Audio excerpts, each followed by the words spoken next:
How is it possible that Ferrari arrived in Australia believing it had the pace to win, and ended up completely surprised by Mercedes? Because what we saw in Melbourne was much more than just a race. It was the first big sign that something important is changing in Formula One. And at the center of everything is a name that perhaps many did not expect to see dominating this new technical era so soon: George Russell. The Briton arrived at the Australian Grand Prix with many unknowns surrounding the new Mercedes W17, a car built under the revolutionary technical rules that are redefining the category. A completely new car with a different focus on hybrid energy management, aerodynamic efficiency, and chassis behavior.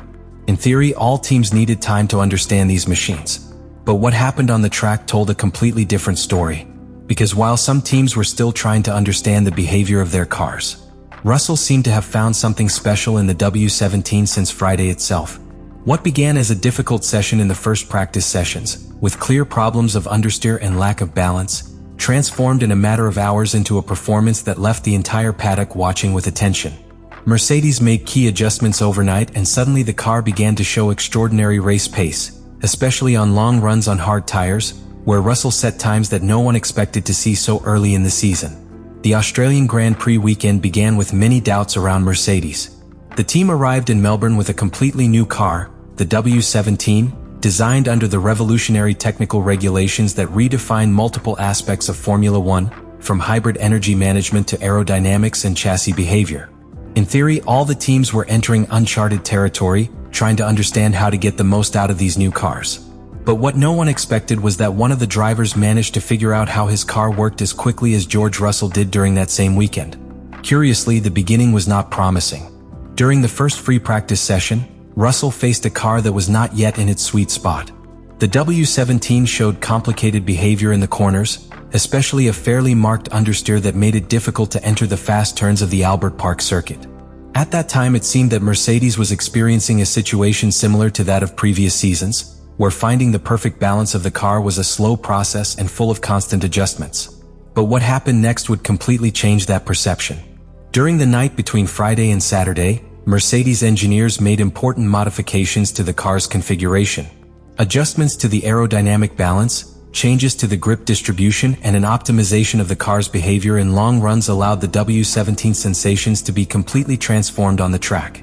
Suddenly, Russell began to feel much more comfortable behind the wheel, especially in the long stints where the Mercedes began to show a consistency that very few teams could match at the time.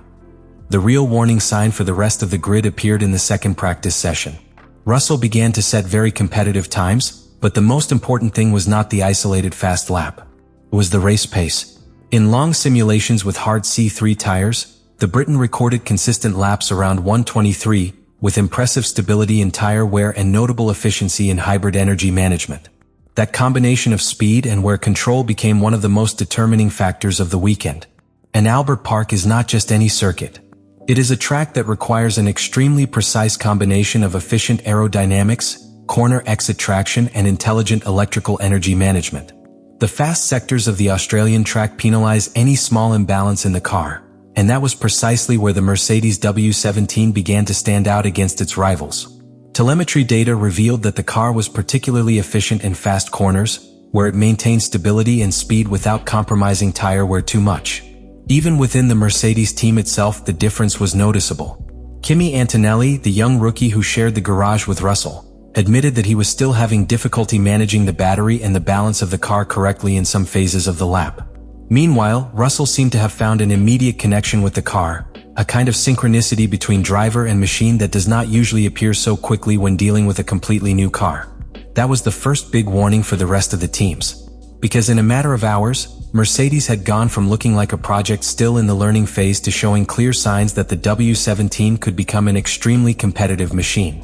And at the center of that transformation was George Russell, who was not only driving fast, but was deeply understanding how to get the most out of a car that many in the paddock were still only beginning to understand. From the beginning of the session, it was noticeable that the Mercedes had a very particular stability in Albert Park. While some teams were still struggling to find the ideal tire temperature window or balance the car in fast corners, Russell seemed to have everything under control. The W17 showed a combination that was very difficult to achieve in a new car: stability in fast sectors and extremely efficient traction when exiting slow corners. But the real blow came in the decisive lap. On his last attempt, Russell put together a practically perfect lap. Sector after sector he lowered any previous reference until crossing the finish line with a time that left the entire paddock completely surprised. The difference was brutal, almost 8/10 ahead of the next car, an enormous distance in modern Formula One, especially at the beginning of a new technical era where the teams are normally much more evenly matched. That pole position was not only important for the result, it was important because of what it revealed. The telemetry data began to show something that immediately caught the attention of rival engineers. The Mercedes W17 seemed to have particularly strong aerodynamic efficiency in the fast sectors of the circuit, allowing very high speed to be maintained without compromising the balance of the car. In addition, tire wear was noticeably less than that of some of its direct rivals. That combination made the Mercedes a very serious threat for Sunday's race. Ferrari, however, didn't seem too worried at the time. The Italian team was confident in its race pace and believed that Charles Leclerc had enough tools to fight for victory. Throughout the weekend, the Ferrari had shown good speed in racing conditions, especially in sectors where traction and hybrid power play a fundamental role. From his perspective, Russell's pole could be important, but not necessarily definitive. What Ferrari did not yet know was that the real challenge would not just be the pace of the Mercedes. It would be the way Russell was managing every aspect of the race. Because beyond pure speed, the Briton was showing a very precise understanding of how to exploit the potential of the W17. From electrical power management to tire care, to the car's stability under braking and changes of direction, Russell seemed to have found a very effective way to maximize every strong point of the car. That level of adaptation is extremely rare when it comes to a completely new car. Drivers usually need several races to really understand the limits of a car. But in Australia, Russell seemed to be driving the W17 as if he had had it for an entire season. And that began to raise an uncomfortable question for rivals. If Mercedes was already showing that level of performance in the first major race of the year, what could happen when the team began to develop the car further?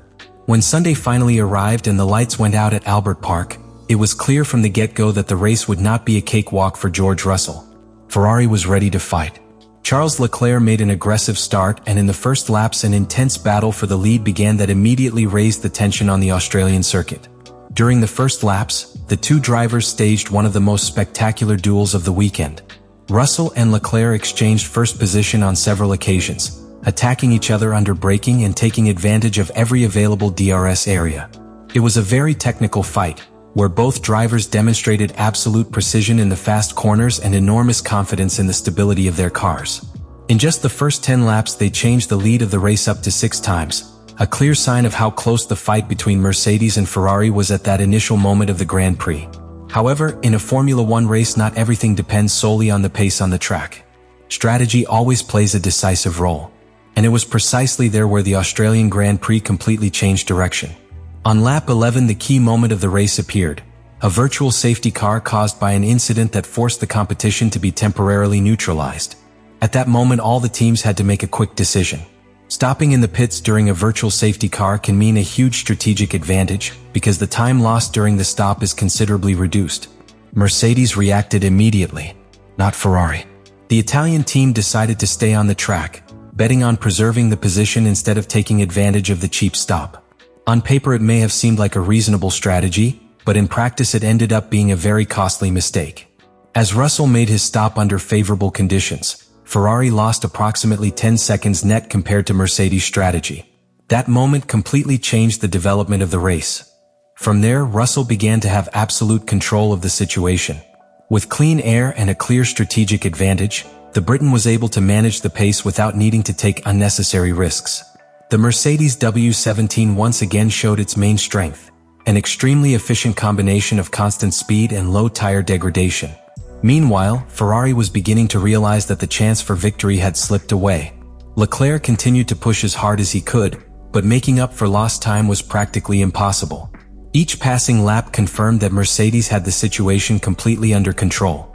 Russell maintained a solid pace, making no mistakes, perfectly managing hybrid power and tire wear until he crossed the finish line in first position. And as if that were not enough, Mercedes completed the performance with an even more convincing result. A 1-2 with Kimi Antonelli, consolidating one of the team's most impressive weekends in recent years.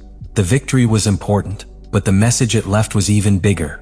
Because it was not just a race won thanks to a successful strategy. It was confirmation that the Mercedes W17 had enormous potential from the beginning of this new technical era. The car showed speed, stability, aerodynamic efficiency, and superior tire management on a circuit that demands the maximum balance between all these factors. And at the center of it all was George Russell. Its adaptation to the W17 was immediate. While many drivers were still trying to understand how their cars behaved under the new rules, Russell seemed to have a natural connection with the car. He understood his limits, he knew when to attack and when to manage, and that made a huge difference throughout the entire weekend. That's why, after the Australian Grand Prix, a question began to circulate throughout the Formula One paddock. Has Mercedes found a real advantage with the W17? Or has George Russell simply shown that he is ready to lead a new era at the team? Let me know in the comments what you think about all this.